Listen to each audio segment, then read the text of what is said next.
Welcome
to the third week of our online Sunday school classes program.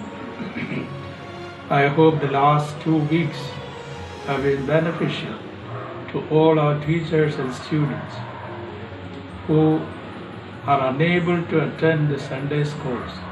For that matter, this time let us remember all our friends in secular schools and colleges and Sunday schools even, who cannot attend the regular classroom teaching because of the coronavirus. But friends, let us make the best of the situation. Since all the classrooms are shut, the online classrooms are open. First of all, I want to impress upon you that when we learn anything through the online program or in the usual classrooms, the proof of learning is that there will be a visible, perceptible, experiential change in our behavior. So what we learn in our Sunday schools or secular schools is measured by the amount of behavioral changes in us. Our actions, our thinking, our reactions will all be influenced by what we learn and what we teach. So this applies to all the teachers as well as students. When we teach, we are transformed. When we learn, we are also transformed. So this transformation is a result of learning. The Bible says that God teaches people all time. So let us now look forward and give thanks to God who is teaching us about life, about human relationships, about nature, about the world and the future of the world itself. These days, everybody is very anxious about survival of human beings, survival of life on this planet Earth. So let us all come together and pray to God to save this planet, save human beings from this terrific pandemic called COVID-19. Let me also tell you, my friends, that when we learn something from the Bible is part of the Holy Tradition. Along with the Bible, we have our worship scheme, the Holy Liturgy, and the writings of the Holy Fathers. So the liturgy, the writings of the Church Fathers of old, and the Bible, all the three elements constitute our holy tradition. And we act and pray and work according to our holy traditions. So when we learn from the Bible, when we study in Sunday school classes, we are taking a journey along with our Lord into the past, in the future, and live in the presence with our Lord. For example, when we read stories from the Old Testament, when we read about the Ten Commandments given through Moses, then we are taking a journey backwards to the time when Moses, who was a servant of God, ascended the mountain to receive the tablets containing the Ten Commandments. So we are to see before our mental eye what is happening there, maybe centuries ago. And when we come to the book of Psalms, we are singing hymns along with King David and other musicians. And in the Old Testament, we are taking a journey along with Jesus Christ and his disciples. And we are witnessing what he is doing. We are listening to what we are saying. So we are participating in a spiritual experience. Friends, I impress upon you that our Sunday school lessons and education is part of a very meaningful spiritual experience. Let us all benefit from it, in spite of all the difficulties experienced worldwide. Let us preserve what we have, learn what is valuable, learn how to pray intensely, or as St. Paul says, pray without ceasing. Let our learning be a form of prayer. Let our teaching also be a form of prayer. May God bless you and help you to benefit from the online Sunday school classes in the days ahead, every week following this week. May God bless you all. Thank you.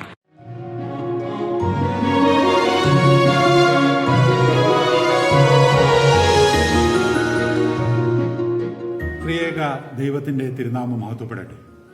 കർത്താവിനാൽ അനുഗ്രഹീതരായ കുഞ്ഞുങ്ങളെ, മാതാപിതാക്കളെ, സഹോദരങ്ങളെ, കർത്താവിൽ എപ്പോഴും സന്തോഷിപ്പീൻ എന്ന് ഞാൻ പിന്നെയും പറയും.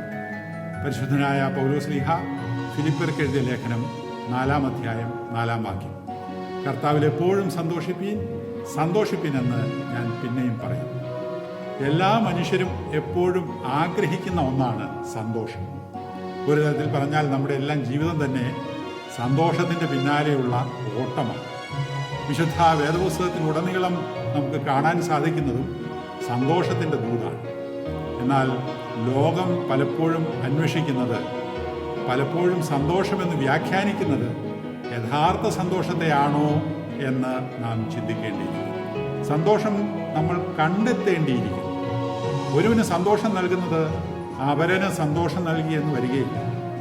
നമ്മുടെ ചുറ്റും സംഭവിച്ചുകൊണ്ടിരിക്കുന്നതായ കാര്യങ്ങളിൽ സന്തോഷം കണ്ടെത്താൻ നമുക്ക് കഴിഞ്ഞെങ്കിലേ സ്ഥായിയായി നിലനിൽക്കുന്നതായ സന്തോഷം ഉണ്ടാവുകയുള്ളൂ. പ്രതികൂല സാഹചര്യങ്ങളെ പോലും പ്രത്യാശയോടെ കാണാൻ കഴിയുന്നവന് എപ്പോഴും സന്തോഷം അനുഭവിക്കുവാനാണ്. ലോകത്തിൽ പ്രയാസങ്ങളും പ്രതിസന്ധികളും ടെൻഷനും ആങ്സൈറ്റിയും എല്ലാം അനുഭവിക്കാത്തവരായിട്ട് ആരും കാണുകയില്ല. നമ്മളെല്ലാവരും ഈ ലോകത്തിൻ്റെ പിരിമുറുക്കങ്ങൾ അനുഭവിച്ച് ജീവിക്കുന്നവരാണ്. ഓരോരുത്തർക്കും അവരവരുടേതായിട്ടുള്ള പ്രയാസങ്ങൾ, പ്രശ്നങ്ങളില്ലാത്ത അവസ്ഥ സൃഷ്ടിക്കുക എന്നത് അസാധ്യമാണ്. എന്നാൽ അവയെ നേരിടുന്ന രീതിയിലാണ് നമുക്ക് സന്തോഷം നിലനിർത്താനും നഷ്ടപ്പെടാനും എല്ലാം ഇടയാകും. സമ്പൂർണത നേടിയ ഒരാളെയും നമുക്ക് കാണാനാവില്ല. ദർ ഈസ് നോ പെർഫെക്റ്റ് മാൻ.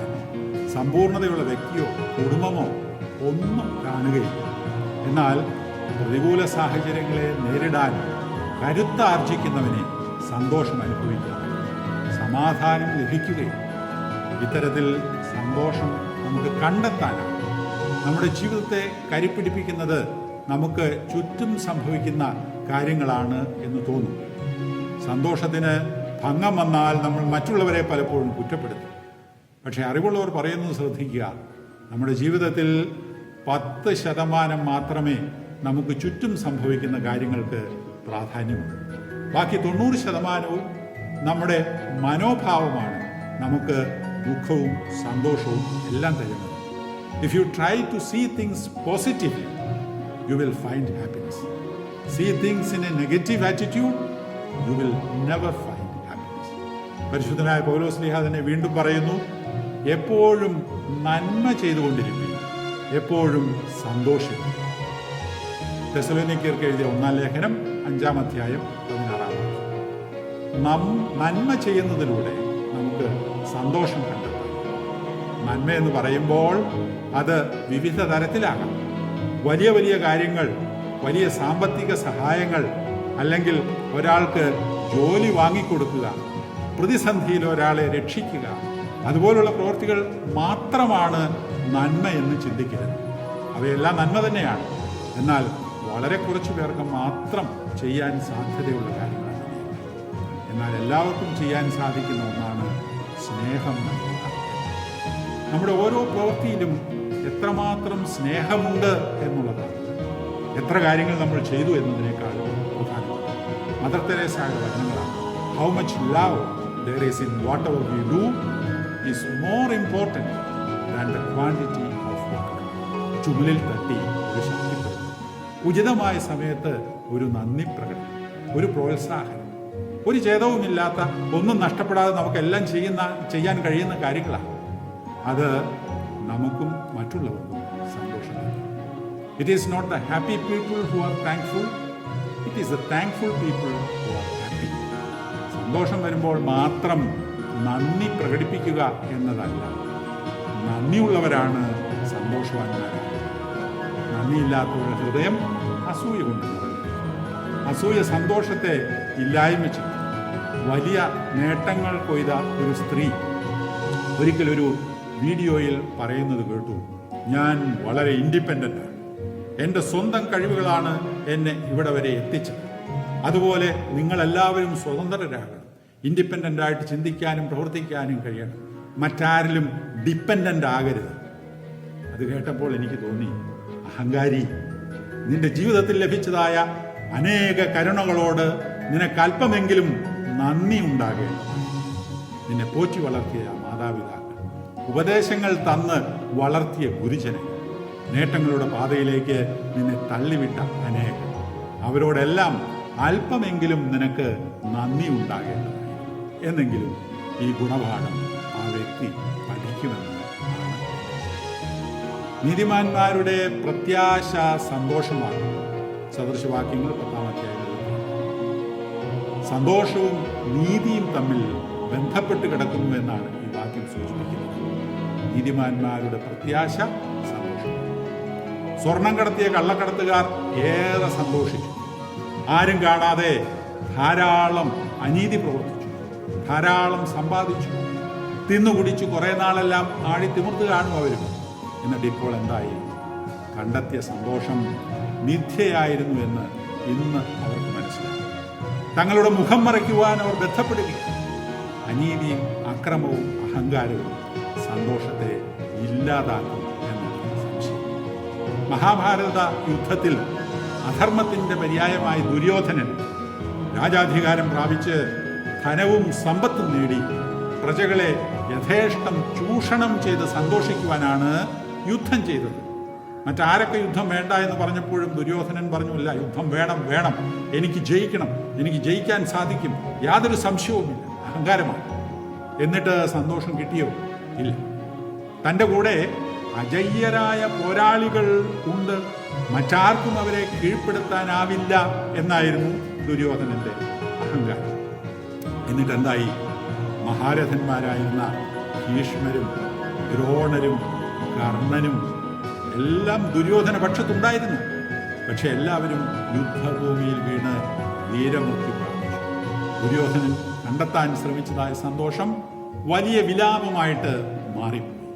കാരണം അവൻ്റെ അഹങ്കാരവും അവൻ്റെ അനീതിയും. എൻ്റെ വചനങ്ങൾ ദീർഘിപ്പിക്കുന്നില്ല. പ്രാർത്ഥനയിലൂടെയും ദൈവ തിരുമുൻപാകെയുള്ളതായ സമർപ്പണത്തിലൂടെയും നമുക്ക് ചുറ്റും നടക്കുന്നതായ കാര്യങ്ങളെ പോസിറ്റീവായി കാണാൻ ശ്രമിക്കുമ്പോൾ നമ്മൾ ദൈവത്തോടും മറ്റുള്ളവരും നന്ദിയുള്ളവരാകും. അഹങ്കാരവും അത്യാഗ്രഹവും വെടിയുമ്പോൾ ദൈവം തന്നെ നമുക്ക് നൽകി അനുഗ്രഹിക്കുന്നതായ സമാധാനവും സന്തോഷവുമാണ് നിലനിൽക്കുന്ന യഥാർത്ഥമായ സമാധാനം. തനിക്ക് പ്രസാദമുള്ള മനുഷ്യൻ അവൻ ജ്ഞാനവും അറിവും സന്തോഷവും കൊടുക്കും. ദൈവം തനിക്ക് പ്രസാദമുള്ളവർക്കാണ് അറിവ്, ജ്ഞാനവും സന്തോഷവും കൊടുക്കുന്നത്.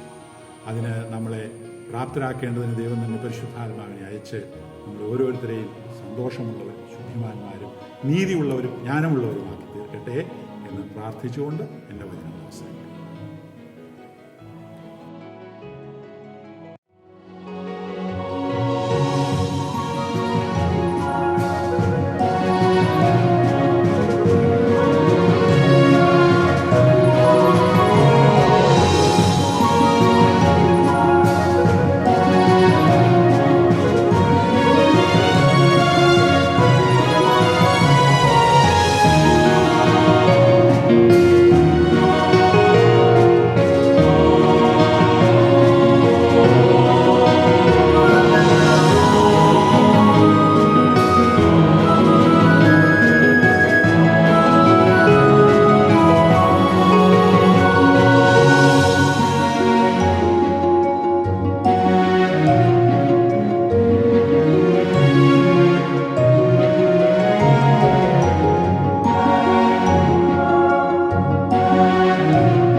തിരുനാമത്തിന് മഹത്വമുണ്ടായിരിക്കട്ടെ.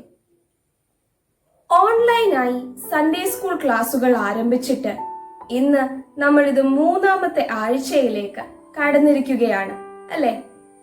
എല്ലാവർക്കും ക്ലാസ് ഒക്കെ ഇഷ്ടപ്പെടുന്നുണ്ടോ? കഴിഞ്ഞ ആഴ്ച പഠിപ്പിച്ച പാഠഭാഗത്തിലെ ചോദ്യങ്ങൾക്കൊക്കെ ഉത്തരം കണ്ടുപിടിച്ച് നിങ്ങളുടെ ടീച്ചേഴ്സിന് നിങ്ങൾ അയച്ചു കൊടുത്തായിരുന്നോ? ഈ ആഴ്ചയും അതുപോലെ തന്നെ നിങ്ങൾ ചെയ്യണം കേട്ടോ. കഴിഞ്ഞ ആഴ്ച നമ്മൾ എന്താ പഠിച്ചേ? നമ്മൾ ഇസ്രായേലിന്റെ രാജാക്കന്മാരെ കുറിച്ചായിരുന്നു പഠിച്ചത് അല്ലെ? ഇന്ന് നമ്മൾ ഇസ്രായേലിന്റെ മറ്റൊരു രാജാവ്, ഇസ്രായേലിന്റെ 3-ാമത്തെ രാജാവിനെ കുറിച്ചാണ് പഠിക്കുവാൻ പോകുന്നത്, ശലോമോനെ കുറിച്ച്. നമ്മുടെ ടെക്സ്റ്റ് ബുക്കിലെ 5-ാമത്തെ പാഠം, ജ്ഞാനിയായ ശലോമോൻ, Solomon the wisest of kings. Wisdom is a gift of God. ജ്ഞാനം എന്ന് പറയുന്നത് യഹോവ നമുക്ക് തരുന്ന ഒരു വലിയ അനുഗ്രഹമാണ്. സദൃശ്യവാക്യം 9:10 നമുക്ക് എല്ലാവർക്കും വളരെ പരിചയമായ ഒരു വാക്യമാണ്. യഹോവ ഭക്തി ജ്ഞാനത്തിന്റെ ആരംഭമാകുന്നു. നമ്മുടെ ജീവിതത്തിൽ നമ്മൾ എത്രയൊക്കെ വലിയ സ്ഥാനങ്ങളിൽ എത്തിച്ചേർന്നാലും, എത്രയൊക്കെ അച്ചീവ്മെന്റ്സ് നമ്മുടെ ലൈഫിൽ നമ്മൾ നേടിയാലും, നമ്മൾ എപ്പോഴും നീതിമാനായിരിക്കണം. യഹോവയോട് പ്രാർത്ഥിച്ച് അനുസരണയിലും താഴ്മയിലും വേണം നമ്മൾ ജീവിക്കാൻ. ശലോമോൻ രാജാവിന് കൊടുത്തിരുന്ന ഒരു വിശേഷണമുണ്ടായിരുന്നു. എന്തായിരുന്നു ആ വിശേഷണം? ജ്ഞാനിയായ രാജാവ്. എങ്ങനെയാണ് ശലോമോൻ രാജാവിന് ഈ ഒരു വിശേഷണം ലഭിച്ചത് എന്നതിനെ കുറിച്ചൊക്കെ നമ്മൾ ഈ പാഠത്തിൽ പഠിക്കും. അതിനു മുമ്പേ ആരായിരുന്നു ശലോമോൻ, എങ്ങനെയാണ് ശലോമോൻ രാജാവായത് എന്നതിനെ കുറിച്ചൊക്കെ നമുക്ക് പഠിക്കാം. ശലോമോൻ ആരുടെ മകനായിരുന്നു എന്ന് നിങ്ങൾക്കറിയാമോ? ദാവീദും ബത്ശേബയുടെയും പുത്രനായിരുന്നു ശലോമോൻ. യെരൂശലേം തലസ്ഥാനമാക്കി ദാവീദ് ഭരണം നടത്തിയിരുന്ന കാലത്താണ് ശലോമോൻ ജനിക്കുന്നത്. ശലോമോൻ എന്ന പേരിന്റെ അർത്ഥം നിങ്ങൾക്കറിയാമോ? സമാധാനമുള്ളവൻ അഥവാ വൺ ഹു ഈസ് പീസ്ഫുൾ. യെദീദ്യാവ് എന്ന മറ്റൊരു പേരുകൂടി ശലോമോന് ഉണ്ടായിരുന്നു, ഇംഗ്ലീഷിൽ ജഡീഡിയ. ഈ പേരിന്റെ അർത്ഥം യഹോവയ്ക്ക് പ്രിയൻ അഥവാ ബിലവഡ് ഓഫ് യാഹ്വേ എന്നായിരുന്നു. ഈ രണ്ടു പേരും എല്ലാവരും ഓർത്തിരിക്കണം കേട്ടോ. നമ്മുടെ പരീക്ഷയ്ക്ക് 1 വേർഡ് ക്വസ്റ്റ്യൻസ് ആയി ഇത് ചോദിച്ചു കാണാറുണ്ട്. അങ്ങനെ ദാവീദ് രാജാവിന് പ്രായമായി തുടങ്ങിയിരുന്നു. ഇസ്രായേലിനെ നയിക്കുവാനായി പുതിയൊരു രാജാവിന്റെ ആവശ്യം വന്നു തുടങ്ങി. കഴിഞ്ഞ ക്ലാസ്സിൽ നമ്മൾ അബ്ശാലോമിനെ കുറിച്ച് പഠിച്ചത് ഓർക്കുന്നുണ്ടോ നിങ്ങൾ? ദാവീദിന്റെ മറ്റൊരു മകനായിരുന്നു ഈ അബ്ശാലോം. അടുത്ത രാജാവാകാനുള്ള ഏറ്റവും കൂടുതൽ ചാൻസ് അബ്ശാലോമിനായിരുന്നു. കാരണം ദാവീദിന്റെ പ്രിയപ്പെട്ട മകനായിരുന്നു അബ്ശാലോം. എന്നാൽ നമ്മൾ നേരത്തെ പഠിച്ചതുപോലെ അബ്ശാലോമിന്റെ അനുസരണക്കേടും അതിനെ തുടർന്നുള്ള മരണവും കാരണം ശലോമോൻ രാജാവാകാനുള്ള സാധ്യത വർദ്ധിച്ചു. ഇതിനോടൊപ്പം തന്നെ ശലോമോന്റെ അമ്മ ബത്ശേബ ദാവീദിൽ നിന്ന് ഒരു പ്രോമിസ് കൂടി വാങ്ങിച്ചിട്ടുണ്ടായിരുന്നു. എന്തായിരുന്നു ആ പ്രോമിസ്? ശലോമോനെ ദാവീദിന്റെ പിൻഗാമി, അതായത് അടുത്ത രാജാവാക്കാം എന്ന് ഒരു പ്രോമിസ് ആയിരുന്നു അത്. അങ്ങനെ ദാവീദിന് ഒട്ടും വയ്യാണ്ടായി. ഭരണത്തിലൊന്നും ശ്രദ്ധിക്കാൻ പറ്റുന്നുണ്ടായിരുന്നില്ല. അപ്പോൾ ദാവീദിന്റെ മറ്റൊരു മകൻ അദോന്യാവ്, ദാവീദിന്റെയും ഹഗീത്തിന്റെയും മകനായിരുന്നു ഈ അദോന്യാവ്. അദോന്യാവ് രാജസ്ഥാനത്തിന്റെ അധികാരം പിടിച്ചെടുക്കുവാനുള്ള ശ്രമങ്ങൾ തുടങ്ങി. He wanted to take over the throne after David. അങ്ങനെ അവൻ കുതിരകളെയും അകമ്പടിയായി നടക്കാനുള്ള ആളുകളെയും ഒക്കെ തയ്യാറാക്കി. ഒരു വലിയ ഫീസ്റ്റും കൊടുത്തു. രാജാവാകാനുള്ള പ്രിപ്പറേഷൻസ് ഒക്കെ അങ്ങനെ സ്റ്റാർട്ട് ചെയ്തു. പക്ഷെ ഈ ശ്രമങ്ങളൊക്കെ നാഥാൻ പ്രവാചകൻ അറിഞ്ഞു. ശലോമോൻ നാഥാൻ പ്രവാചകന്റെ പരിലാളനയിൽ ആണ് വളർന്നത്. നാഥാൻ പ്രവാചകൻ was like a mentor to Solomon. അതുകൊണ്ട് തന്നെ ശലോമോൻ നാഥാൻ പ്രവാചകന് വളരെ പ്രിയപ്പെട്ടവനായിരുന്നു. നാഥാൻ പ്രവാചകൻ ഈ അദോന്യാവിന്റെ നീക്കങ്ങൾ അറിഞ്ഞതും അത് ബത്ശേബയെ അറിയിച്ചു. അവർ രണ്ടുപേരും കൂടെ ഇത് ദാവീദ് രാജാവിനെ അറിയിക്കുകയും ചെയ്തു. ഇതറിഞ്ഞ ദാവീദ് രാജാവ് ശലോമോനെ ഗീഹോനിലേക്ക് പറഞ്ഞയച്ചു. അവിടെ വെച്ച് സാദോക് പുരോഹിതൻ ശലോമോനെ രാജാവായി അഭിഷേകം ചെയ്തു. മലയാളം ടെക്സ്റ്റ് ബുക്ക് ഉപയോഗിക്കുന്ന കുട്ടികൾ, നിങ്ങളുടെ ടെക്സ്റ്റ് ബുക്കിൽ ഒരു ചെറിയൊരു മിസ്റ്റേക്ക് ഉണ്ട്. അബ്യാഥാർ പുരോഹിതൻ അഭിഷേകം ചെയ്തു എന്നാണ് അവിടെ കൊടുത്തിരിക്കുന്നത്. അത് നിങ്ങൾ തിരുത്തി സാദോക് പുരോഹിതൻ എന്ന് എഴുതണം. പ്രീസ്റ്റ് സാദോക്. വിശുദ്ധ വേദ പുസ്തകത്തിൽ സാദോക് പുരോഹിതൻ എന്നാണ് രേഖപ്പെടുത്തിയിരിക്കുന്നത്. അപ്പൊ അത് നിങ്ങളുടെ ടെക്സ്റ്റ് ബുക്കിൽ ഒരു മിസ്റ്റേക്ക് ആണ്. അത് നിങ്ങൾ എല്ലാരും കറക്റ്റ് ചെയ്യണം. ഇങ്ങനെയാണ് ശലോമോൻ രാജഭരണത്തിലേക്ക് എത്തിച്ചേരുന്നത്. അതിന് പ്രധാനമായി 2 കാരണങ്ങൾ ആയിരുന്നു. ബത്ശേബയ്ക്ക് ദാവീദ് നൽകിയ വാഗ്ദാനം 1, രണ്ടാമത് നാഥാൻ പ്രവാചകന്റെ ഇടപെടൽ.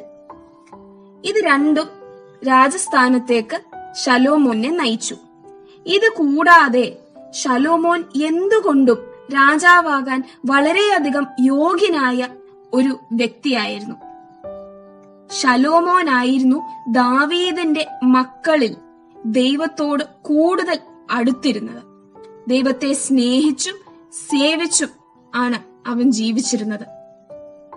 ഒന്നാമത്തെ ദേവാലയവും നിർമ്മിച്ചത് ശലോമോൻ തന്നെയായിരുന്നു. രാജാവായ ശേഷം തനിക്ക് പ്രവാചകന്മാരിൽ നിന്നും ഒക്കെ ലഭിച്ച ട്രെയിനിങ്ങിൽ നിന്ന് അത്രയും അധികം സാറ്റിസ്ഫാക്ഷൻ ഈ ശലോമോന് ഉണ്ടായിരുന്നില്ല. He wish to get true wisdom. യഹോവ ഭക്തിയാണ് യഥാർത്ഥ ജ്ഞാനം എന്ന് അവൻ വിശ്വസിച്ചിരുന്നു. ശലോമോൻ എന്തായിരുന്നു കർത്താവിനോട് പ്രാർത്ഥിച്ചത് എന്ന് നിങ്ങൾക്കറിയാമോ?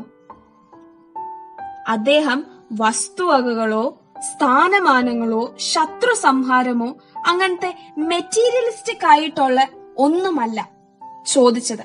മറിച്ച് ഗുണവും ദോഷവും തിരിച്ചറിയാനുള്ള ശക്തി, ഇസ്രായേൽ ജനങ്ങളെ നല്ലവണ്ണം നയിക്കുവാനുള്ള വിവേകവും കഴിവും ആയിരുന്നു അപേക്ഷിച്ചിരുന്നത്. ഇത് കേട്ട യഹോവയ്ക്ക് ഒത്തിരി സന്തോഷമായി. യഹോവയ്ക്ക് എന്നും അവൻ പ്രിയപ്പെട്ടവനായിരുന്നു. അങ്ങനെ യഹോവ ശലോമോന് ജ്ഞാനവും നന്മ തിന്മ തിരിച്ചറിയുവാനുള്ള വിവേകത്തോട് ഒപ്പം എല്ലാവിധമായ ലൗകിക അനുഗ്രഹങ്ങളും കൊടുത്തു. He was also blessed with all the riches along with wisdom. അങ്ങനെ ശലോമോൻ രാജാവിന്റെ ജ്ഞാനത്തെക്കുറിച്ച് രാജ്യം മുഴുവൻ ഒരു ചർച്ചാ വിഷയമായി മാറി. മറ്റ് രാജ്യങ്ങളിൽ നിന്ന് വരെ രാജാക്കന്മാരും രാജ്ഞിമാരും ശലോമോൻ രാജാവിനെ കാണുവാൻ വേണ്ടി ഇസ്രായേലിലേക്ക് വന്നെത്തുമായിരുന്നു. അങ്ങനെ ശലോമോൻ രാജാവിന്റെ ജ്ഞാനത്തെ ടെസ്റ്റ് ചെയ്യാൻ വന്ന ഒരു രാജ്ഞിയായിരുന്നു ഷേബ രാജ്ഞി. ഇനി ഞാൻ കുറച്ച് ക്വസ്റ്റ്യൻസ് ചോദിക്കാം. ഇതിന്റെ ആൻസേഴ്സ് നിങ്ങൾ കണ്ടുപിടിച്ച് എഴുതി നിങ്ങളുടെ ടീച്ചേഴ്സിന് അയച്ചു കൊടുക്കണം.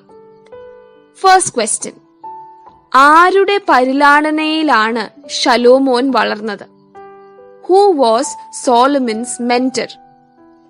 സെക്കൻഡ് ക്വസ്റ്റ്യൻ: ദാവീദിന്റെ ഏത് മകന്റെ മരണത്തിന് ശേഷമാണ് ശലോമോന് രാജാവാകാനുള്ള സാധ്യത വർദ്ധിച്ചത്?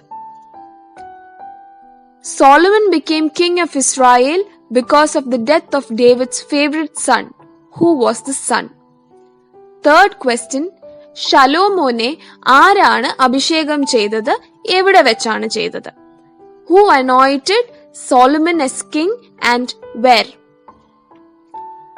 Fourth question: ശലോമോന്റെ ജ്ഞാനം ടെസ്റ്റ് ചെയ്യാൻ ഒരു രാജ്ഞി വന്നു എന്ന് പറഞ്ഞില്ലേ, ആ രാജ്ഞിയുടെ പേര്. Name the queen who came to test Solomon's wisdom. Next ഒരു കഥ പറയാം.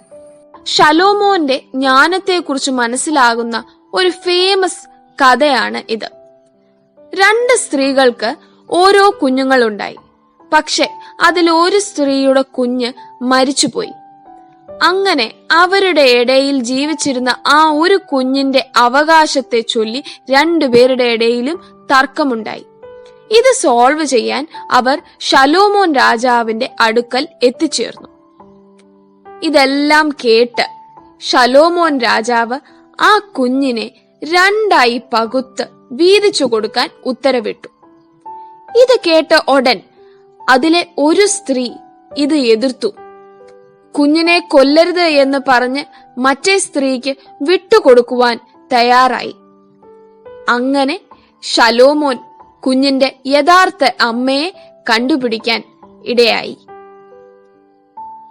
ഈ സംഭവങ്ങളൊക്കെയാൽ ഇസ്രായേലിന്റെ വളരെ നല്ല ഒരു രാജാവായി ശലോമോൻ വളർന്നു. അങ്ങനെ ശലോമോൻ ദേവാലയം നിർമ്മിക്കുകയും ഇസ്രായേൽ ജനത്തെ ശരിയായ പാതയിൽ കൂടി നയിക്കുകയും ചെയ്തു. അങ്ങനെ ശലോമോൻ രാജാവിന് ദൈവത്തിന്റെ വാഗ്ദാനം ലഭിച്ചു. എന്തായിരുന്നു ആ വാഗ്ദാനം എന്ന് നിങ്ങൾക്കറിയാമോ? ഇതിനു മുന്നേ ഇങ്ങനെ ദൈവത്തിന്റെ വാഗ്ദാനം കിട്ടിയ 2 പേരുണ്ടായിരുന്നു. ആരൊക്കെയാ? അബ്രഹാമും ശലോമോന്റെ പിതാവായ ദാവീദും. അപ്പോ അബ്രഹാമിനും തന്റെ പിതാവായ ദാവീദിനും ലഭിച്ചതുപോലെ ദൈവ സാന്നിധ്യവും രാജസ്ഥാനത്തിലേക്കുള്ള പിന്തുടർച്ചയുമാണ് ശലോമോന് ദൈവത്തിന്റെ വാഗ്ദാനമായി ലഭിച്ചത്. ശലോമോന്റെ ജ്ഞാനത്തെ വെളിപ്പെടുത്തുന്ന വിശുദ്ധ വേദപുസ്തകത്തിലെ പുസ്തകങ്ങളുണ്ട്. സദൃശ്യവാക്യങ്ങൾ, സഭാപ്രസംഗി, സുഭാഷിതങ്ങൾ, കൂടാതെ സഭയും ദൈവവും തമ്മിലുള്ള ബന്ധത്തെക്കുറിച്ചുള്ള ഉത്തമ ഗീതവും അതിൽപ്പെടുന്നതാണ്. ശലോമോന്റെ ജീവിതത്തിൽ നല്ല കാര്യങ്ങൾ മാത്രമൊന്നുമല്ല, പക്ഷെ കുറച്ച് വീഴ്ചകളും സംഭവിച്ച നിമിഷങ്ങളുണ്ടായിരുന്നു.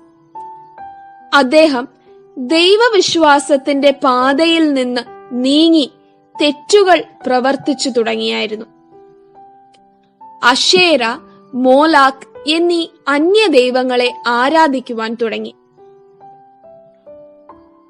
ആസ് എ കിങ് രാജ്യത്തെ ഒക്കെ എക്സ്പാൻഡ് ചെയ്യുന്നതിൽ കഴിവ് തെളിയിച്ചുവെങ്കിലും നോർത്തേൺ പാർട്ട് ഓഫ് ഇസ്രായേൽ, വടക്കേ ഇസ്രായേലിനെ വളരെയധികം നെഗ്ലക്ട് ചെയ്തിരുന്നു. ഇതൊക്കെ കാരണം രാജഭരണം അടുത്ത തലമുറയ്ക്ക് കിട്ടില്ല എന്ന ശാപം ദൈവം ശലോമോന് കൊടുത്തു. അങ്ങനെയാണ് പിന്നീട് ഇസ്രായേല് വിഭജിക്കുവാനൊക്കെ ഇടയാവുന്നത്. അപ്പോ ഇതായിരുന്നു ശലോമോൻ രാജാവിന്റെ ജീവിതം. ഇതിൽ നിന്ന് നമുക്ക് എന്തൊക്കെ മനസ്സിലാക്കാം? ലോകത്തുള്ള എല്ലാ പ്രോസ്പെറിറ്റിയും, എല്ലാ സ്ഥാനമാനവും ധനവും അതിനെയൊക്കെ കാട്ടി ഏറ്റവും വിലയേറിയത് വിസ്ഡമാണ്, ജ്ഞാനത്തിനാണ് ഏറ്റവും കൂടുതൽ വിലയുള്ളത്. ശലോമോൻ പണവും ശത്രുവിനെ തകർക്കാനുള്ള ശക്തിയും ഒന്നുമല്ലായിരുന്നു ദൈവം ചോദിച്ചിരുന്നത്, മറിച്ച് ജ്ഞാനമായിരുന്നു, അല്ലെ? ജ്ഞാനത്തിനോടൊപ്പം അദ്ദേഹത്തിന് ദൈവം എല്ലാം കൊടുക്കുകയായിരുന്നു, അല്ലെ? അപ്പം ശലോമോൻ ആകെ പ്രാർത്ഥിച്ചത് ട്രൂ വിസ്ഡം കിട്ടാൻ വേണ്ടിയായിരുന്നു. അപ്പൊ ട്രൂ വിസ്ഡം മാത്രം ചോദിച്ചുകൊണ്ട് ദൈവം അനുഗ്രഹിച്ച് ബാക്കിയുള്ള ലൗകികമായ അനുഗ്രഹങ്ങളൊക്കെ ശലോമോന് കൊടുക്കുകയായിരുന്നു. കൂടാതെ വേറെ എന്ത് കാര്യമാണ് നമ്മൾ ഇതിനകത്തുനിന്ന് പഠിക്കുന്നേ? ദൈവകൃപ ഉള്ള കാലം വരെ മാത്രമേ നമുക്ക് ഈ സുഖങ്ങളൊക്കെ എൻജോയ് ചെയ്യാൻ പറ്റൂ. അല്ലാതെ അനുസരണക്കേടോ ദൈവത്തെ മറന്നോ നമ്മൾ ജീവിച്ച നമുക്ക് ഇതെല്ലാം നഷ്ടമാകും. 2 ക്വസ്റ്റ്യൻസും കൂടെ തരാം. 5ാമത്തെ ക്വസ്റ്റ്യൻ ആയിട്ട് ശലോമോന്റെ ജ്ഞാന പുസ്തകങ്ങൾ എന്തെല്ലാം?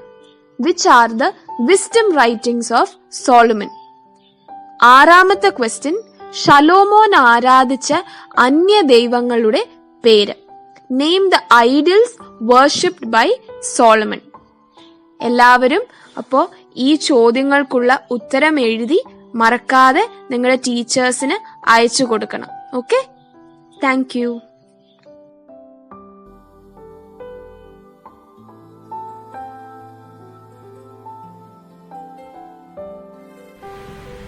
ദൈവനാമത്തിന് മഹത്വം. എല്ലാ കുട്ടികളും വീട്ടിൽ സുരക്ഷിതരാണെന്ന് വിശ്വസിക്കുന്നു. നിങ്ങൾ ഇതുവരെയുള്ള ചാപ്റ്ററുകളെല്ലാം കേട്ടോ? എല്ലാവരും അത് മനസ്സിലായോ? എല്ലാവർക്കും നിങ്ങളത് ടീച്ചേഴ്സിന് നോട്ട്സ് കാണിക്കുന്നുണ്ടെന്ന് വിശ്വസിക്കുന്നു. അങ്ങനെ ഇനിയും കാണിക്കാത്തവരെ കൊണ്ട് കാണിക്കണം. കാരണം നിങ്ങളുടെ റെസ്പോൺസ് വെച്ചിട്ടാണ് ടീച്ചേഴ്സിന് നിങ്ങൾക്ക് അത് പറഞ്ഞു തരാൻ പറ്റുള്ളൂ, എന്തെങ്കിലും ഡൗട്ട്സ് ഉണ്ടെങ്കിൽ ക്ലിയർ ചെയ്യാൻ പറ്റുള്ളൂ. അതുകൊണ്ട് എല്ലാ കുട്ടികളും ആ ചാപ്റ്റേഴ്സ് കേട്ടിട്ട് അതിനകത്ത് പറഞ്ഞിരിക്കുന്ന ക്വസ്റ്റ്യൻസ് ആൻസർ ചെയ്ത് നിങ്ങളുടെ ടീച്ചേഴ്സിനെ കാണിക്കണം. അപ്പൊ നമ്മള് 5 ചാപ്റ്റേഴ്സ് ഇതുവരെ പറഞ്ഞിട്ടുണ്ട്, അല്ലെ? ഈ 5 ചാപ്റ്റേഴ്സിൽ നമ്മൾ പറഞ്ഞത് പഴയ നിയമത്തിലെ കാര്യങ്ങളാണ് പറഞ്ഞത്. അതായത് ന്യായാധിപന്മാരെ പറ്റി പറഞ്ഞു, അതുപോലെ തന്നെ ഇസ്രായേൽ ജനതയെ നയിച്ച രാജാക്കന്മാരെ പറ്റി പറഞ്ഞു. അങ്ങനെ ഒരുപാട് കാര്യങ്ങൾ നമ്മൾ പറഞ്ഞു. ഇന്ന് നമ്മൾ പഠിക്കാൻ പോകുന്നത് 6ാമത്തെ ചാപ്റ്റർ ആണ്. 6ാമത്തെ ചാപ്റ്റർ എന്ന് പറയുന്നത് ഉയർത്തെഴുന്നേറ്റ ക്രിസ്തുവും ശിഷ്യന്മാരും എന്നുള്ള ചാപ്റ്റർ ആണ്. അപ്പൊ നിങ്ങൾക്ക് എല്ലാവർക്കും അറിയാവുന്ന കാര്യമാണ് യേശു ക്രിസ്തു എന്തിനു വേണ്ടിയിട്ടാണ് മനുഷ്യനായിട്ട് ഭൂമിയിലേക്ക് അവതരിച്ചതെന്നുള്ളത്. അതായത് നമുക്ക് വേണ്ടിയിട്ട്, നമ്മുടെ പാപങ്ങൾ പോക്കാൻ വേണ്ടിയിട്ടാണ് യേശു ക്രിസ്തു ഭൂമിയിൽ മനുഷ്യപുത്രനായിട്ട് ജനനമെടുത്തത്. പിന്നെ നമുക്ക് എല്ലാവർക്കും അറിയാവുന്ന കാര്യമാണ് യേശു ക്രിസ്തു ക്രൂശിൽ മരിച്ച കാര്യവും യേശുവിനെ ക്രൂശിൽ തറച്ച കാര്യവും 3-ാം ദിവസം അദ്ദേഹം ഉയർത്തെഴുന്നേറ്റ കാര്യമൊക്കെ നമുക്ക് എല്ലാവർക്കും അറിയാം. എങ്കിലും നമുക്ക് ആ ചാപ്റ്റർ അല്ലെങ്കിൽ നമുക്ക് ആ പോർഷൻ ഒന്നും കൂടി നോക്കാം. ഇതിനകത്ത് പറയുന്നത് യേശു ക്രിസ്തു ഉയർത്തെഴുന്നേറ്റതിനെ പറ്റി, പിന്നീട് അദ്ദേഹം ശിഷ്യന്മാരെ കണ്ടതിനെ പറ്റിയൊക്കെയാണ്. അപ്പോ ഒരാള് മരിച്ചു കഴിഞ്ഞാൽ ആ ആള് മരിച്ചു പോകും, അല്ലെ? ജനനത്തിന് ശേഷം മരണവും ഉണ്ടാകും, എന്തെങ്കിലും ഒരിക്കൽ മരണവും ഉണ്ടാകും എന്നുള്ളത് പ്രകൃതിയുടെ നിയമമാണ്. പക്ഷെ നമ്മുടെ വേദപുസ്തകത്തിൽ കാണുന്നത്, നമ്മൾ പഠിച്ചിരിക്കുന്നത്, നമുക്കറിയാവുന്നത് യേശു ക്രിസ്തു മരിച്ച് 3-ാം ദിവസം ഉയർത്തെഴുന്നേറ്റു എന്നുള്ളതാണ്. ഉയർത്തെഴുന്നേൽക്കുക എന്ന് പറയുന്നത് അത്ഭുതം തന്നെയാണ്. യേശു ക്രിസ്തു തന്നെ ലാസറിനെ ഉയർപ്പിച്ചു, യായിറോസിന്റെ മകളെ ഉയർപ്പിച്ചു. ഈ കഥകളെല്ലാം നിങ്ങൾക്ക് അറിയാവുന്നതാണ്. അറിയില്ലെങ്കിൽ നിങ്ങൾ നിങ്ങളുടെ ടീച്ചേഴ്സിനോട് ചോദിക്കുക. എല്ലാവർക്കും അറിയാവുന്ന കാര്യങ്ങളാണ്. അതുപോലെ തന്നെയാണ് ഇവിടെയും പറയുന്നത്. അതായത് യേശു ക്രിസ്തു സ്വയം ക്രൂശ് മരണത്തിന് ശേഷം യേശു ക്രിസ്തു സ്വയം ഉയർത്തെഴുന്നേറ്റു എന്നാണ് നമ്മൾ പഠിക്കുന്നത്. നമ്മളിപ്പോ ഇന്ന് ഡിസ്കസ് ചെയ്യാൻ പോകുന്നത് എന്താന്ന് വെച്ച് കഴിഞ്ഞാൽ യേശു ക്രിസ്തു ഈ ഉയർത്തെഴുന്നേറ്റത്തിന് ശേഷം തന്റെ ശിഷ്യന്മാരെ കണ്ടതിനെ പറ്റിയാണ്. യേശു ക്രിസ്തുവിന് എത്ര ശിഷ്യന്മാരുണ്ടെന്ന് നിങ്ങൾക്ക് അറിയാലോ? 12 ശിഷ്യന്മാര് യേശു ക്രിസ്തുവിന് ഉണ്ടായിരുന്നു, അദ്ദേഹത്തിന്റെ കൂടെ ഉണ്ടായിരുന്നു. അതിനകത്ത് യൂദാസ് യേശു ക്രിസ്തുവിന് ഒറ്റുകൊടുത്ത കാര്യവും പിന്നീട് മത്യാസ് എന്ന് പറയുന്ന ആളെ ശിഷ്യഗണത്തിലേക്ക് കൊണ്ടുവന്ന കാര്യമൊക്കെ നിങ്ങൾക്ക് അറിയാം. അപ്പൊ യേശു ക്രിസ്തുവിന് 12 ശിഷ്യന്മാരുണ്ടായിരുന്നു. യേശു ക്രിസ്തുവിന്റെ ക്രൂശ് മരണത്തിന് ശേഷം ശിഷ്യന്മാര് ഭയങ്കരമായിട്ട് പേടിച്ചിരിക്കുകയായിരുന്നു. അതിപ്പോ നമ്മളാണെങ്കിലും അങ്ങനെ തന്നെയാണ്. നമ്മളെ നയിക്കുന്ന ഒരാള് നമ്മുടെ കൂടെ ഇല്ലെങ്കിൽ, അല്ലെങ്കിൽ നമ്മളെ രക്ഷിക്കാനുള്ള ഒരാള്, അല്ലെങ്കിൽ നമുക്ക് എപ്പോഴും ഗൈഡൻസ് തരുന്ന ഒരാള് പെട്ടെന്ന് നമ്മുടെ അടുത്തുനിന്ന് പോവുകയാണ്, അല്ലെങ്കിൽ നമ്മുടെ കൂടെ ഇല്ല എന്ന് തോന്നുമ്പോൾ നമുക്ക് എപ്പോഴും നമുക്ക് തോന്നുന്നത് എന്ന് പറഞ്ഞാൽ നമുക്ക് ഭയങ്കരമായിട്ടൊരു ഭയപ്പാടായിരിക്കും, അല്ലെ? അതിപ്പോ നമ്മളെ വിട്ടു പോവുക എന്ന് പറഞ്ഞിപ്പോ നമ്മുടെ അടുത്തുനിന്ന് ദൂരേക്ക് എങ്ങോട്ടെങ്കിലും പോവുകയാണ്. അങ്ങനെയൊക്കെ വരുമ്പോ തന്നെ നമുക്ക് ഉണ്ടാവുന്ന ഒരു പേടി എന്ന് പറയുന്നത് ഭയങ്കരമാണ്, അല്ലെ? അതായത് ഇപ്പൊ നമ്മള് എക്സാം ഹോളിൽ കയറിയിരിക്കുമ്പോൾ നമ്മൾ പഠിപ്പിക്കുന്ന ടീച്ചർ അല്ല നമ്മുടെ മുമ്പിൽ വന്ന് നിൽക്കുന്നതെന്ന് വെച്ചാൽ പോലും നമുക്കൊരു പേടി ഉണ്ടാവും, അല്ലെ? നമുക്ക് അറിയാൻ പാടാത്തൊരു ടീച്ചറാണ് എക്സാം ഹോളിൽ മുമ്പിൽ വന്ന് നിൽക്കുമ്പോഴാണെങ്കിലും നമുക്ക് പേടി ഉണ്ടാവും. അതുപോലെ തന്നെയാണ് ഇവരെ ഇനി നയിക്കാൻ ഒരാളില്ല, അല്ലെങ്കിൽ ഇവരെ രക്ഷിച്ചുകൊണ്ടിരുന്ന ആള് ഇവർക്ക് ഇല്ല എന്നുള്ളൊരു ചിന്ത. ഇവരുടെ ഇനിയുള്ള പരീക്ഷണങ്ങളിലെല്ലാം ഇവരിതിനെല്ലാം എങ്ങനെ നേരിടുമെന്ന് ഇവർക്ക് അറിയില്ല. യേശുക്രിസ്തുവിനെ ക്രൂശിൽ തറച്ചവർ ഇവരെയും ഉപദ്രവിക്കാൻ വരുമോ എന്നുള്ളത് ഇവർക്ക് പേടിയുണ്ടായിരുന്നു. അങ്ങനെ ഒരുപാട് പേടിയും ഭയവും ഒരുപാട് കാര്യങ്ങളുടെ നടുവിലാണ് ഇവര് ജീവിച്ചുകൊണ്ടിരിക്കുന്നത്. അപ്പോൾ ഈ യേശുക്രിസ്തുവിന്റെ ക്രൂശ് മരണത്തിന് ശേഷമുള്ള ദിവസങ്ങള് ഇവര് ഒളിച്ചിരിക്കുകയും ഭയത്തോടുകൂടി ഇരിക്കുകയൊക്കെ ചെയ്തതായിട്ട് നമ്മൾ പറയുന്നുണ്ട്.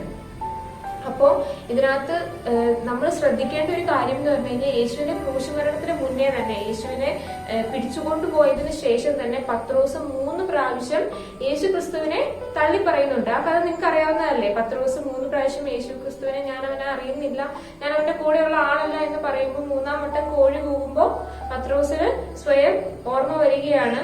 അങ്ങനെ പത്രോസ് പൊട്ടിക്കരയുന്ന കാര്യവും പത്രോസിന് കുറ്റബോധം തോന്നുന്ന കാര്യമൊക്കെ നമ്മൾ പഠിച്ചിട്ടുള്ളതാണ്, അല്ലെ? അപ്പൊ ആ സമയത്ത് തന്നെ, അതായത് യേശു ക്രിസ്തു ക്രൂശിൽ മരിച്ചിട്ടില്ല, അതിനു മുന്നേ തന്നെ പത്രോസ് തള്ളി പറയുകയാണ്. കാരണം എന്താ പറയണേ, യേശു ക്രിസ്തുവിന്റെ കൂടെയുള്ള ആളാണെന്ന് പറയുമ്പോ തന്നെ ഇവന് ഉപദ്രവങ്ങൾ ഏൽക്കേണ്ടി വരുമോ എന്ന് ഓർത്തിട്ടാണ് ഇവൻ തള്ളി പറയുന്നത്. അപ്പൊ യേശു ക്രിസ്തു ഇല്ലാതിരിക്കുന്ന ഒരു സാഹചര്യത്തില് ഇവർ എത്രത്തോളം ഭയപ്പെട്ടാണ് അവർ ഇരിക്കുന്നതെന്ന് നമുക്ക് ചിന്തിക്കാവുന്നതേ ഉള്ളൂ. അപ്പൊ അങ്ങനെ ഒരുപാട് പേടികളിലൂടെ ഇവരിങ്ങനെ കടന്നു പോകുന്ന ഒരു സാഹചര്യത്തിലാണ് യേശു ക്രിസ്തു ഇവർക്ക് മുന്നിൽ പ്രത്യക്ഷനാവുന്നത്. അതായത് യേശു ക്രിസ്തു ഇവർക്ക് പ്രത്യക്ഷനാവുന്നതിനെ പറ്റി ഒരുപാട് കഥകൾ എന്ന് പറഞ്ഞാൽ നമുക്ക് 2-3 സിറ്റുവേഷൻസ് നമ്മുടെ വേദപുസ്തകത്തിൽ കൊടുത്തിട്ടുണ്ട്. അപ്പൊ അതിനകത്ത് ഒരെണ്ണം പറയുന്നതെന്ന് പറഞ്ഞു കഴിഞ്ഞാൽ യേശു ക്രിസ്തു ഉയർത്തെഴുന്നേൽപ്പിന് ശേഷം ഇവരുടെ നടുവിലേക്ക്, ഇവരിയ്ക്കുന്നതിന്റെ മധ്യത്തിലേക്ക് ഇറങ്ങി വരികയാണ്. അപ്പൊ ആ സമയത്ത് അവർക്ക് അതിലും കൂടുതൽ പേടിയായി. കാരണം എന്താണെന്ന് വെച്ചാൽ മരിച്ച ഒരാൾ ഉയർത്തെഴുന്നേറ്റ് വരിക എന്ന് പറയുമ്പോൾ തന്നെ അവർക്ക് ഭയങ്കര പേടിയായി, പെട്ടെന്ന് പേടിയായി. അപ്പൊ യേശു ക്രിസ്തു ഇവരോട് ഞാൻ ഉയർത്തെഴുന്നേറ്റതാണ് എന്നൊക്കെ പറയുന്നുണ്ട്. അപ്പൊ അങ്ങനെ ഇവര് പെട്ടെന്ന് പേടിച്ചു പോയി. അത് കഴിഞ്ഞിട്ട് ഇവർക്ക് ഒരുപാട് സന്തോഷം തോന്നി, അല്ലെ? അതായത് നഷ്ടപ്പെട്ടു എന്ന് പറയുന്ന ഒരു കാര്യം, അല്ലെങ്കിൽ നഷ്ടപ്പെട്ടു എന്ന് പറയുന്ന ഒരു കാര്യം നമുക്ക് തിരിച്ചു കിട്ടുമ്പോൾ നമുക്ക് എത്രത്തോളം സന്തോഷം ഉണ്ടാവും, അതേ സന്തോഷം അവരുടെ ഉള്ളിലുണ്ട്. കാരണം എന്താ വെച്ചാൽ അവർക്ക് അവരുടെ രക്ഷകനാണ് അവർക്ക് നഷ്ടപ്പെട്ടത്. ആ രക്ഷകൻ തിരിച്ചു വന്നു എന്നുള്ളത് അവരെ സംബന്ധിച്ചിടത്തോളം ഭയങ്കരമായ ഒരു സന്തോഷത്തിനുള്ള ഒരു കാരണമായിരുന്നു. അപ്പോ ഇവരോട് യേശുക്രിസ്തു പറയുകയാണ്, നിങ്ങൾക്ക് സമാധാനം, പിതാവ് എന്നെ അയച്ചിരിക്കുന്നത് പോലെ ഞാൻ നിങ്ങളെയും അയക്കുന്നു എന്ന് പറയുകയാണ്. അതായത് യേശുക്രിസ്തു ശിഷ്യന്മാരെ വരവേൽപ്പിക്കുന്ന കാര്യങ്ങളൊക്കെ നിങ്ങൾ പഠിച്ചിട്ടുണ്ടാവും, അല്ലെ? അപ്പൊ നിങ്ങൾ പഠിച്ചിട്ടുണ്ടാവും യേശുക്രിസ്തു തന്റെ 12 ശിഷ്യന്മാരെ ലോകത്തിന്റെ പല ഭാഗങ്ങളിലേക്ക് അയച്ചതായിട്ട് നിങ്ങൾ പഠിച്ചിട്ടുണ്ടാവും, അല്ലെ? അപ്പൊ നമ്മുടെ ഇന്ത്യയിലേക്ക് വന്ന അപ്പോസ്തലൻ ആരാണ്? അല്ലെങ്കിൽ ഇന്ത്യയുടെ കാൽപിതാവ് എന്നറിയപ്പെടുന്നത് ആരാണ്? മാർ തോമസ് ശ്ലീഹയാണ്, അല്ലെ? നമ്മൾ പഠിച്ചിട്ടുണ്ട്, അല്ലെ? കേട്ടിട്ടുണ്ട്. നിങ്ങൾക്ക് എല്ലാവർക്കും അറിയാവുന്ന കാര്യം തന്നെയാണ്. പിന്നെ ഞാൻ ഒന്നും കൂടി പറഞ്ഞതേ ഉള്ളൂ. അപ്പോ യേശുക്രിസ്തു ഇവരെ ബലം ഏൽപ്പിക്കുകയാണ്, അല്ലെങ്കിൽ ഒരു ഡ്യൂട്ടി അവർക്ക് കൊടുക്കുകയാണ്. ഇങ്ങനെ ഒരു കാര്യം ചെയ്യാനായിട്ട് ഒരു ഡ്യൂട്ടി യേശുക്രിസ്തു അവർക്ക് കൊടുക്കുകയാണ്. അപ്പൊ ഈ ഒരു ഡ്യൂട്ടി ഇവർക്ക് കൊടുക്കുമ്പോൾ, ഇങ്ങനെ ബലം ഏൽപ്പിക്കുമ്പോൾ യേശുക്രിസ്തു അവരുടെ മേൽ പരിശുദ്ധാത്മാവിനെ ഊതിയിട്ട് അവരോട് പറയുകയാണ്, ആരുടെ പാപങ്ങൾ നിങ്ങൾ മോചിക്കുന്നുവോ അവർക്ക് മോചിക്കപ്പെട്ടിരിക്കും, ആരുടെ പാപങ്ങൾ നിങ്ങൾ നിർത്തുന്നുവോ അവർക്ക് നിർത്തിയിരിക്കും. പിന്നീട് എമ്മാവൂസിലേക്കുള്ള യാത്രയ്ക്കിടയ്ക്ക് യേശുക്രിസ്തു 2 ശിഷ്യന്മാർക്ക് പ്രത്യക്ഷപ്പെട്ടുവെന്നും പിന്നീട് മാർത്തോമാ ശ്ലീഹ ഈ ഒരു സംഭവത്തിന് ശേഷം, അതായത് ഈ ഒരു ഉയർപ്പിന് ശേഷം ഇവരുടെ കൂടെ ഉണ്ടായിരുന്നില്ല. പിന്നീട് മാർത്തോമാ ശ്ലീഹ ഇതൊന്നും വിശ്വസിക്കുന്നില്ല. അതിനുശേഷം മാർത്തോമാ ശ്ലീഹയ്ക്ക് യേശുക്രിസ്തു പ്രത്യക്ഷനാവുകയും തന്നെ വിലാപ്പുറം കാണിച്ചു കൊടുക്കുകയും ചെയ്തു. ഇങ്ങനെയൊക്കെ ഒരുപാട് കാര്യങ്ങൾ നിങ്ങൾ പഠിച്ചിട്ടുണ്ട് അല്ലെ, നിങ്ങൾ കേട്ടിട്ടുണ്ട്. ഇനിയുള്ള ചാപ്റ്ററുകളിൽ നിങ്ങൾ പഠിക്കാൻ പോകുന്നുണ്ട്. അപ്പൊ ഞാൻ കൂടുതൽ പറയുന്നില്ല. അപ്പൊ ഇത്രയും നിങ്ങൾക്ക് മനസ്സിലായോ? യേശുക്രിസ്തുവിന്റെ ഉയർപ്പ്, അതിനുശേഷം അദ്ദേഹം ശിഷ്യന്മാർക്ക് പ്രത്യക്ഷപ്പെട്ടു, ഈ ഒരു കാര്യങ്ങൾ നിങ്ങൾക്ക് മനസ്സിലായോ? ഞാൻ 2-3 ചോദ്യങ്ങൾ ചോദിക്കാം. ഒന്ന്, യേശുക്രിസ്തുവിന്റെ ക്രൂശ് മരണത്തിന് ശേഷം ശിഷ്യന്മാർക്കുണ്ടായിരുന്ന വികാരങ്ങൾ എന്തെല്ലാമായിരുന്നു? യേശുക്രിസ്തുവിന്റെ ക്രൂശ് മരണത്തിന് ശേഷം, അതായത് അദ്ദേഹത്തിന്റെ ഉയർപ്പിന് മുൻപ്, ക്രൂശ് മരണത്തിന് ശേഷം ശിഷ്യന്മാർക്കുണ്ടായ വികാരങ്ങൾ എന്തായിരുന്നു? ചോദ്യം നിങ്ങൾക്ക് മനസ്സിലായെന്ന് വിചാരിക്കുന്നു. ആൻസർ നോട്ട് ചെയ്യുക, ടീച്ചേഴ്സിനെ കാണിക്കുക. രണ്ടാമത്തെ ചോദ്യം, ഉയർത്തെഴുന്നേറ്റ യേശുക്രിസ്തു നൽകുന്ന ആദ്യത്തെ സന്ദേശം എന്താണ്? ഉയർത്തെഴുന്നേറ്റ യേശുക്രിസ്തു നൽകുന്ന ആദ്യത്തെ സന്ദേശം എന്താണ്? ഈ 2 ചോദ്യങ്ങൾക്കുള്ള ഉത്തരങ്ങൾ കിട്ടിയോ? നിങ്ങൾ ഈ ക്ലാസ് ശ്രദ്ധിച്ചിട്ടുണ്ടെങ്കിൽ ഈസി ആയിട്ട് നിങ്ങൾക്ക് ഈ ക്വസ്റ്റ്യൻസിന് ആൻസർ പറയാനായിട്ട് സാധിക്കും. അപ്പോ നിങ്ങളത് ഒന്ന് നോട്ട് ചെയ്യുക, നിങ്ങളുടെ ടീച്ചേഴ്സിനെ കാണിക്കുക. അപ്പൊ നമുക്ക് അടുത്ത പോർഷനിലേക്ക് പോവാം. അപ്പൊ ഇനി പറയുന്നത് എന്താന്ന് വെച്ച് കഴിഞ്ഞാൽ, നിരാശയിലും ദുഃഖത്തിലും കഴിഞ്ഞിരുന്ന ശിഷ്യന്മാർക്കാണ് യേശുക്രിസ്തു പ്രത്യക്ഷനായത് അല്ലെ. നമ്മൾ ഓൾറെഡി പറഞ്ഞു, അവരുടെ ഒരു മനസ്സിന്റെ ഒരു വിഷമം എന്ന് പറയുന്നത് ഭയങ്കര കൂടുതലായിരുന്നു. അതായത് അവർക്ക് എന്താണ് ഇനി വരാൻ പോകുന്നത്, അല്ലെങ്കിൽ ഇനി അനുഭവിക്കാൻ പോകുന്നത് എന്താണെന്ന് അവർക്ക് തന്നെ അറിയില്ല. യേശുവിന്റെ ശിഷ്യന്മാരാണെന്നുള്ളതും അതുപോലെ തന്നെ യേശു കൂടെ ഇല്ല എന്നുള്ളതും അവരുടെ പ്രശ്നമായിരുന്നു. അതായത് ഇവർക്ക് എന്തൊക്കെ ഉപദ്രവങ്ങൾ സഹിക്കേണ്ടി വരും, അതായത് ഇവർക്ക് പിന്നീട് മുന്നോട്ട് എന്നാ ചെയ്യേണ്ടതെന്ന് അറിയാൻ പാടില്ല. അപ്പൊ ആ സമയത്താണ് യേശുക്രിസ്തു ഇവർക്ക് പ്രത്യക്ഷനാവുന്നത്. അപ്പൊ ഇതിനകത്ത് പറയുന്ന കാര്യം എന്ന് പറയുന്നത്, പരാജയപ്പെട്ടിരിക്കുന്നവർക്കാണ് യേശുക്രിസ്തു ഒരു നിയോഗം കൊടുക്കുന്നത്. ഇനിയുള്ള വേല അദ്ദേഹത്തിന് വേണ്ടി ചെയ്യുവാനായിട്ട് ഒരു നിയോഗം, അല്ലെങ്കിൽ അവരെയാണ് ബലമേൽപ്പിക്കുന്നത്. പരാജയപ്പെട്ടവരെയാണ് ബലമേൽപ്പിക്കുന്നത്. ഇതിലൂടെ ഒരു വലിയ സന്ദേശം തന്നെ നമുക്ക് വേദപുസ്തകം തരുന്നുണ്ട്. വേദപുസ്തകം നമ്മളോട് പറയുന്നത് എന്താണെന്ന് വെച്ചാൽ, പരാജയപ്പെട്ടിരുന്നവര് അല്ലെങ്കിൽ നിരാശയിലിരുന്നവര്, ഒരു ആത്മവിശ്വാസവും ഇല്ലാതെ ഇരുന്നവർക്കാണ് യേശുക്രിസ്തു പ്രത്യക്ഷപ്പെട്ട് അവരെയാണ് തിരഞ്ഞെടുക്കുന്നത്. ദൈവവേലയ്ക്കായിട്ട് അവരെയാണ് യേശുക്രിസ്തു തിരഞ്ഞെടുക്കുന്നത്. അപ്പൊ ഇതിലൂടെ എന്താ പറയുന്നത്? നമ്മളാണെങ്കിലും നമ്മുടെ ജീവിതത്തിൽ ഒരുപാട് തകർച്ചകൾ വരും. പക്ഷെ എപ്പോഴും ഒന്ന് നമ്മൾ വിശ്വസിക്കുക, യേശുക്രിസ്തു നമ്മുടെ കൂടെ ഉണ്ട് അല്ലെ. യേശുക്രിസ്തു നമ്മുടെ കൂടെ ഉണ്ട്, യേശുക്രിസ്തു നമ്മളെ സഹായിക്കാനായിട്ടുണ്ട്. എപ്പോഴും നമുക്ക് എന്തൊരു പ്രശ്നത്തിനും നമുക്ക് ധൈര്യമായിട്ട് നമ്മുടെ ഉള്ളിൽ തട്ടി വിളിക്കുവാണെങ്കിൽ യേശുക്രിസ്തു നമ്മുടെ കൂടെ തന്നെ ഉണ്ട്. എന്ത് കാര്യത്തിനും, നമ്മുടെ ഏതൊരു തകർച്ചയിലും യേശുക്രിസ്തു കൂടെ തന്നെ ഉണ്ട്. തളർച്ചയും ഭയവും അല്ലെങ്കിൽ ഒരു തകർച്ചയൊക്കെ എല്ലാവരുടെയും ജീവിതത്തിൽ ഉണ്ടാവും. പക്ഷെ അതൊരു കോമൺ ആയിട്ടുള്ള ഒരു കാര്യമാണ്. ഒരു പ്രശ്നം വരിക എന്നുള്ളത് ഒരു കോമൺ ആയിട്ടുള്ള കാര്യമാണ്. പക്ഷെ അതിനെ അതിജീവിക്കുന്നതാണ് നമ്മൾ ചെയ്യുന്ന ഏറ്റവും വലിയ കാര്യം. അത് മറ്റുള്ളവർക്ക് ഒരു പ്രചോദനമാവുകയും ചെയ്യുകയാണ്. ഇപ്പൊ നമ്മൾ പറഞ്ഞു അല്ലെ, ശിഷ്യന്മാരെയാണ് ഇങ്ങനെ തളർച്ചയിലും തകർച്ചയിലും ശിഷ്യന്മാരെയാണ് യേശുക്രിസ്തു മുന്നോട്ട് കൊണ്ടുവന്നത് എന്ന് പറയുമ്പോൾ തന്നെ നമ്മുടെ ഉള്ളിൽ ഒരു പോസിറ്റിവിറ്റി ഉണ്ടാവുന്നുണ്ട് അല്ലെ. അപ്പൊ അതുപോലെ തന്നെ നമ്മുടെ ജീവിതം കൊണ്ട് മറ്റുള്ളവർക്ക് ഇൻസ്പയർ ആവാൻ നമുക്ക് സാധിക്കണം. അതായത് മറ്റുള്ളവരുടെ ജീവിതത്തിൽ എന്തെങ്കിലുമൊക്കെ നല്ല കാര്യങ്ങൾ നമ്മൾ കാരണം സംഭവിക്കണം. അപ്പൊ നമ്മൾ പറഞ്ഞു തന്നത് ശിഷ്യന്മാരെ പറ്റിയാണ്. അപ്പൊ ശിഷ്യന്മാരുടെ മേലെ അദ്ദേഹം പരിശുദ്ധാത്മാവിനെ ഊതി അവർക്ക് വരവേൽപ്പിച്ചു കൊടുക്കുകയാണ്. അപ്പോ നിങ്ങൾക്ക് ഈ പോർഷൻ മനസ്സിലായോ? നമുക്ക് അടുത്ത പോർഷനിലേക്ക് പോവാം. ഈ പോർഷൻ മനസ്സിലായിട്ടുണ്ടെന്ന് ഞാൻ വിശ്വസിക്കുന്നു. അപ്പൊ നമുക്ക് അടുത്ത പോർഷനിലേക്ക് പോവാം. അപ്പൊ ഈ പോർഷനിലൂടെ നമ്മൾ പറഞ്ഞത് എന്താന്ന് വെച്ച് കഴിഞ്ഞാൽ, യേശുക്രിസ്തു തന്റെ ശിഷ്യന്മാരെ വരമേൽപ്പിക്കുന്നതിനെ പറ്റിയാണ്. അപ്പൊ ഈ ശിഷ്യന്മാര് ഭയങ്കരമായിട്ട് നിരാശയിലായിരുന്നു, ദുഃഖത്തിലായിരുന്നു. അവർ അവിശ്വസിക്കുന്നുണ്ട് അല്ലെ, പല കാര്യങ്ങളും അവിശ്വസിക്കുന്നുണ്ട്. ഇതൊന്നും യേശുക്രിസ്തുവിന്റെ പ്രവർത്തനങ്ങളെ ബാധിച്ചിരുന്നില്ല എന്നുള്ളതാണ് നമുക്ക് പറയപ്പെടുന്നത്, അല്ലെങ്കിൽ നമ്മുടെ വേദപുസ്തകത്തിൽ പറയുന്നത്. യേശുക്രിസ്തു അവരെ ഒരു ദുഃഖത്തിൽ നിന്നൊക്കെ ഉയർത്തെഴുന്നേൽപ്പിച്ചുകൊണ്ട് വരികയാണ് അല്ലെ. അവരുടെ മനസ്സിനെ ഉറപ്പിക്കുകയാണ്, അവരുടെ മനസ്സിന് ശക്തി കൊടുക്കുകയാണ്. അപ്പൊ നിങ്ങൾക്ക് മനസ്സിലായോ? അതായത് ഇതിലൂടെ വേദപുസ്തകം നമ്മളോട് പറയുന്ന ഒരൊറ്റ കാര്യമുള്ളൂ, പരാജയങ്ങളും തകർച്ചകളും വരുമ്പോൾ നമ്മൾ തളർന്നു പോയാലും യേശുക്രിസ്തു നമ്മുടെ കൂടെ ഉണ്ട് എന്നുള്ള വിശ്വാസം നമ്മുടെ ഉള്ളിൽ എന്നും ഉണ്ടാകണം. അപ്പോൾ ഈ ആദ്യ നൂറ്റാണ്ടിൽ ക്രൈസ്തവര് ഒരുപാട് ദുഃഖങ്ങളും അല്ലെങ്കിൽ ഒരുപാട് ക്ലേശങ്ങളിലൂടെയാണ് കടന്നുപോയിക്കൊണ്ടിരിക്കുന്നത്. ആ സമയത്താണ് യേശു ക്രിസ്തു തന്റെ ശിഷ്യന്മാരെ ഈ ഒരു വേലയ്ക്കായിട്ട് പറഞ്ഞു വിടുന്നത്. അതിനെപ്പറ്റിയാണ് നമ്മളിപ്പോ പറഞ്ഞത്. അതായത് ഭയങ്കര തുടക്കത്തില് ക്രൈസ്തവർക്ക് ഒരുപാട് പീഡനങ്ങളൊക്കെ അനുഭവിക്കേണ്ടി വന്നു എന്നുള്ളതാണ് നമ്മളിപ്പോ പറഞ്ഞത്. അതായത് യേശു ക്രിസ്തുവിന്റെ ക്രൂശുമരണത്തിന് ശേഷം ഇവര് ശിഷ്യന്മാർ അനുഭവിച്ചുകൊണ്ടിരുന്നത് പോലെ തന്നെ ആദ്യകാലത്ത് ക്രൈസ്തവർക്ക് ഒരുപാട് ദുഃഖങ്ങളും വേദനകളും ഒക്കെ സഹിക്കേണ്ടതായിട്ട് വന്നു എന്നാണ് പറയുന്നത്. അപ്പോൾ യേശു ക്രിസ്തു ഉയർത്തെഴുന്നേറ്റു എന്നുള്ളത് നമുക്ക് എല്ലാം അറിയാവുന്ന കാര്യമാണ്. എങ്കിലും ക്രൂശിന് അല്ലെങ്കിൽ കുരിശിന് നമ്മുടെ ജീവിതത്തിൽ ഒരു വലിയ സ്ഥാനമുണ്ട്. നമ്മൾ കുരിശ് വരയ്ക്കുന്നുണ്ട്, കുരിശിനെ തൊട്ട് പ്രാർത്ഥിക്കുന്നുണ്ട്.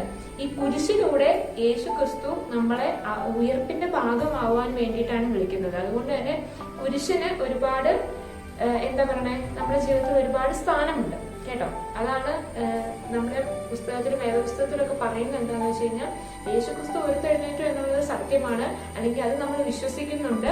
പക്ഷേ എങ്കിലും ആ കുരിശു മരണത്തിന് ഒരുപാട് പ്രസക്തി ഉള്ളത് കൊണ്ടും ആ കുരിശിനും ഒരുപാട് പ്രസക്തി ഉണ്ട് എന്നാണ് വേദപുസ്തകം നമ്മളെ പഠിപ്പിക്കുന്നത്. അപ്പൊ നമുക്ക് ഇനി ഈ യേശുവിന്റെ ഉയർപ്പിനെ സംബന്ധിച്ച് ഒരു പാട്ട് കേട്ടിട്ട് തിരിച്ചു വരാം കേട്ടോ. ഓ മറിയാമേ, ഞാൻ തോട്ടക്കാരൻ തന്നെ, ഞാൻ പറുദീസായെ സ്ഥാപിച്ചോ ശ്രേഷ്ഠൻ. ഓ മറിയാമേ, ഞാൻ ജീവികൾ തൻ ജീവൻ താൻ പുനരുജ്ജീവനമോടെഴുന്നേൽപ്പും ഞാൻ താൻ. ഞാൻ കൊല്ലപ്പെട്ടോൻ, ഞാൻ കല്ലറയാർന്നോൻ, തൊട്ടിയിടരുതേ ഞാൻ താതാന്തികമേറിയിട്ടില്ല. മഹിമയോടാക്കബറീന്നെഴുന്നേറ്റേനെന്നേവം ശിഷ്യന്മാരോടായി നീ സുവിശേഷിക്ക.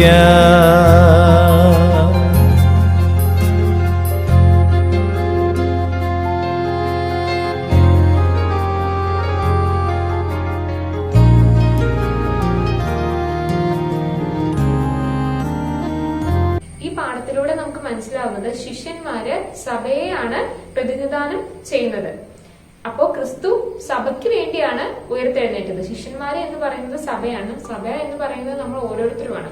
നമുക്ക് ഓരോരുത്തർക്കും വേണ്ടിയിട്ടാണ് യേശു ക്രിസ്തു ഉയർത്തെഴുന്നേറ്റത്. അതാണ് ഈ ഒരു പാഠത്തിലൂടെ നമുക്ക് പറഞ്ഞു തരുന്നത്. അത് കഴിഞ്ഞ് യേശു ക്രിസ്തു ഉയർത്തെഴുന്നേറ്റതിന് ശേഷം നമുക്ക് സമാധാനം നൽകുകയാണ്, അല്ലെ? ഇപ്പോഴും യേശു ക്രിസ്തു രണ്ടാമത് വരും എന്നുള്ളതാണ് നമ്മളുടെ എല്ലാവരുടെയും വിശ്വാസം. അതിനു വേണ്ടിയിട്ടാണ് നമ്മൾ ഓരോരുത്തരും നോക്കി പാർത്തിരിക്കുന്നത്.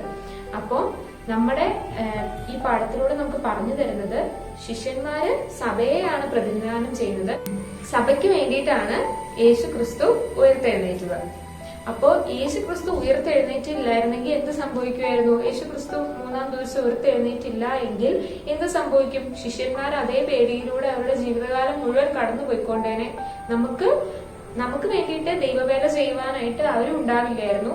അപ്പൊ ഒരുപാട് പ്രശ്നങ്ങൾ വീണ്ടും നമുക്ക് നേരിടേണ്ടി വന്നേനെ. അപ്പോ യേശു ക്രിസ്തു ഉയർത്തെഴുന്നേറ്റില്ലായിരുന്നുവെങ്കിൽ ഈ സഭയ്ക്ക് ഒരു വിശ്വാസവും ഈ സഭയ്ക്ക് സമാധാനവും ഉണ്ടാവില്ലായിരുന്നു. ശിഷ്യന്മാരെ എപ്പോഴും പേടിയോടുകൂടി കഴിഞ്ഞേനെ. അപ്പൊ ഈ ചാപ്റ്റർ നിങ്ങൾക്ക് എല്ലാവർക്കും മനസ്സിലായെന്ന് ഞാൻ വിശ്വസിക്കുകയാണ്. എല്ലാവരും അത് ഒന്നുകൂടി കേൾക്കുക. അപ്പൊ ഞാൻ 2-3 ചോദ്യങ്ങൾ ചോദിക്കാം, അതിന് നിങ്ങൾ ഉത്തരങ്ങൾ എഴുതണം. ഒന്നാമത്തെ ചോദ്യം, യേശു ക്രിസ്തു ശിഷ്യന്മാർക്ക് പരിശുദ്ധാത്മാവിനെ നൽകിയത് എങ്ങനെ?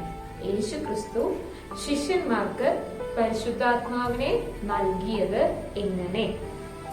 അതാണ് ഒന്നാമത്തെ ചോദ്യം. നിങ്ങൾക്ക് ഓർത്തെടുക്കാൻ പറ്റുന്നുണ്ടെങ്കിൽ നിങ്ങൾ നിങ്ങളുടെ നോട്ട്ബുക്കിൽ കുറിച്ച് വയ്ക്കാം. അടുത്ത ചോദ്യം, ഇന്ത്യയുടെ അപ്പോസ്തലൻ ആരാണ്? ഇന്ത്യയുടെ അപ്പോസ്തലൻ ആരാണ്? മൂന്നാമത്തെ ചോദ്യം, യേശു ക്രിസ്തു ഉയർത്തെഴുന്നേറ്റില്ലായിരുന്നുവെങ്കിൽ എന്ത് സംഭവിച്ചേനെ? യേശു ക്രിസ്തു ഉയർത്തെഴുന്നേറ്റില്ല എങ്കിൽ എന്ത് സംഭവിച്ചേനെ? ഈ 3 ചോദ്യങ്ങൾക്കും നിങ്ങൾ ഉത്തരങ്ങൾ എഴുതുക. അത് ടീച്ചേഴ്സിനെ കാണിക്കണം. എന്തെങ്കിലും തെറ്റുണ്ടെങ്കിൽ അവർ തിരുത്തി തരും. അപ്പൊ നിങ്ങളത് എന്തായാലും എഴുതി കാണിക്കണം. ഇതുവരെയുള്ള ചാപ്റ്റേഴ്സ് നിങ്ങൾ എഴുതി കാണിച്ചിട്ടില്ലെങ്കിൽ നിങ്ങൾ എന്തായാലും നിങ്ങൾ ടീച്ചേഴ്സിനെ എഴുതി കാണിക്കണം. അപ്പൊ ഈ പാഠത്തിലൂടെ നമ്മൾ പഠിച്ചത് കുറച്ച് കാര്യങ്ങളാണ്. അതായത് യേശുക്രിസ്തു ഉയർത്തെഴുന്നേറ്റില്ലായിരുന്നുവെങ്കിൽ സത്യദൈവ ആരാധന ഉണ്ടാവില്ലായിരുന്നു. അതൊന്നാമത്തെ കാര്യം. പിന്നെ ഒരു കാര്യം, യേശു ഉയർത്തെഴുന്നേറ്റത് വഴി സാത്താന്റെ ശക്തിയാണ് ഇല്ലായ്മ ചെയ്തത്.